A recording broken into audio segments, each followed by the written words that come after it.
I'm JD from Pinnacle. As part of our month-long Thanksgiving celebration, we are cooking up our favorite dishes as part of our Thanksgiving meal. Today, I'm sharing my favorite side dish, mac and cheese, that I'll be cooking on a 48-inch Fulgor Milano Induction Range.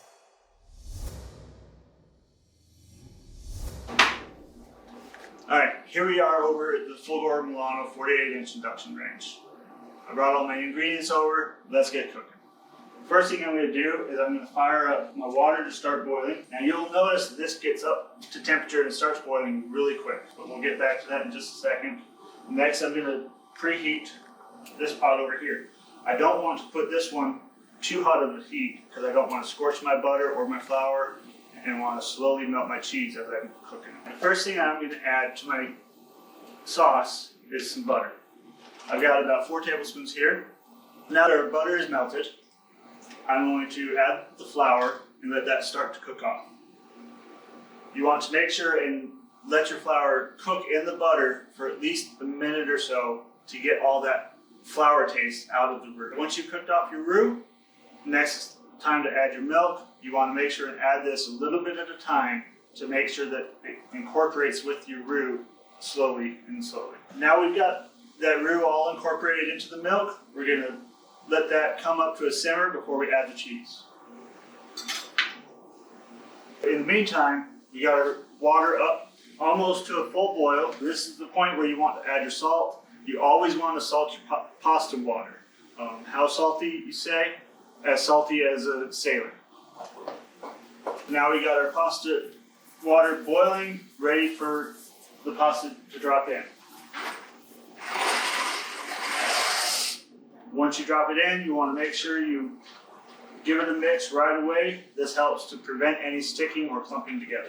At this point, you want to let the pasta cook until it's just al dente. You do not want to overcook the pasta at this point because it will cook even further when you put it in the oven with the cheese sauce. While this is coming up to a simmer, there's 2 more things that I want to add. I want to add some fresh ground black pepper,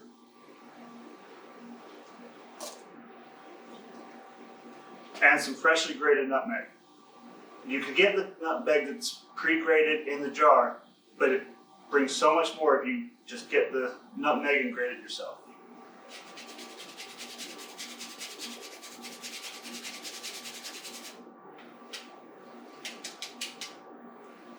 And no, nutmeg will not make your mac and cheese taste sweet or like apple pie. This just helps bring out the cheesiness and the creaminess flavors within your mac and cheese. At this point, my noodles are boiling away. I've got an okay simmer going on with the sauce.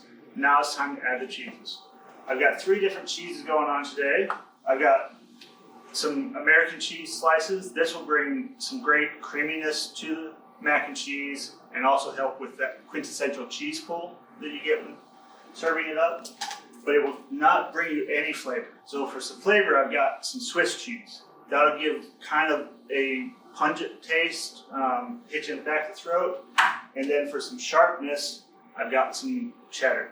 Those 3 cheeses will work together to give a perfect mac and cheese, at least in my opinion. Let's start with the American cheese. You just want to add it a little bit at a time and mix it in. Our pasta is done. Now it's time to drain it.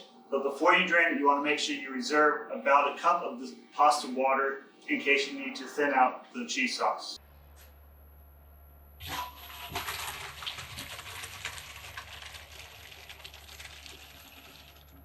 From there, we'll let the pasta cool in the colander, and then we'll add the cheese sauce as soon as it's ready. Now I've got all the American cheese incorporated. Next up, I'm going to go with the Swiss cheese. Now I'm only going to use up about 3/4 of this pound that I've got shredded up. I highly recommend you always shred your own cheese. When you get the stuff from the store that's pre-shredded, it comes with little particle on it that prevents the cheese from fully melting in a sauce like this. And again, you want to add it slowly at a time. If you add a big chunk, more difficult for it to melt. With that, I'm going to reserve the last little bit of Swiss cheese. I'm going to use that as well as a little bit of the cheddar cheese as a topping for the mac and cheese when it goes into the oven. And now let's incorporate cheddar cheese. If you'll notice, I have not added salt at all through this process. There's a reason for that. There's a lot of salt inherently with cheeses. So you'll want to wait until the very end and taste for your salt levels in your pasta to make sure that you don't have too much salt. And also keep in mind, the pasta was cooked in salt, so that's going to bring a little bit more saltiness. You can always add salt, you can't take it away. Now I'm going to reserve the last little bit of cheddar, again for the topping.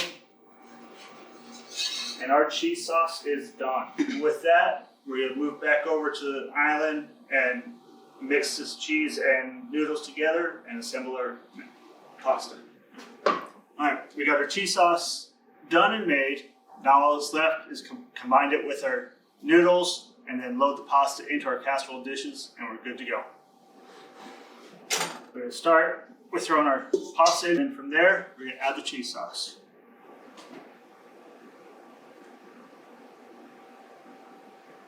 I like to add just half at a time.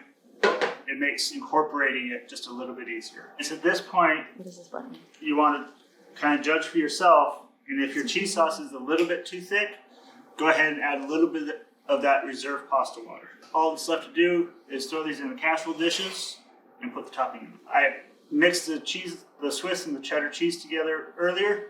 Now I'm going to just spread it a little bit over the top. That'll crust up and give a nice cheesy top when it bakes in the oven. The nice thing about this dish is you can pre-make everything up to this point the day before. Throw it in the fridge and pull it out on Thanksgiving Day. Put it in the oven and bake it up and have it ready for your guests in no time. It's covered, they're going in the fridge, and I'll see you tomorrow. Welcome back to the magic of editing. Magically, we're here the next day. We've got our mac and cheese here ready. I've got the oven preheated to 350 degrees. Let's get these in the oven, okay, so that way we can eat. The great thing about the Fulgor Milano Sophia range is they all come with this fully expandable pull-out rack. Makes it lots easier when loading, so you don't have to dig down into your range to get your food in there. You just pull out the rack, load it up, and you're good to go. That's going to cook for about 45 minutes to an hour, or until the cheese on top gets nice and cooked and crusty, and I'll see you then. Welcome back. Our mac and cheese should be done. Let's go ahead and give that a check. And sure enough, the top crust is brown, so let's go ahead and pull that out. But first, let's go ahead and turn our oven off. We won't need that anymore.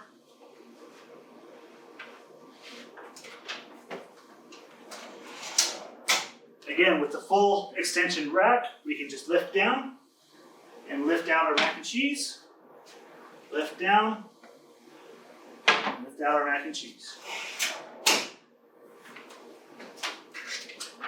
And then with that, we're going to let it rest for about 20 minutes, and then it's time to enjoy. For additional information on the Fulgor Milano 48-inch induction range, or any of the other extensive models within the Fulgor Milano line, please visit fulgor-milano.com.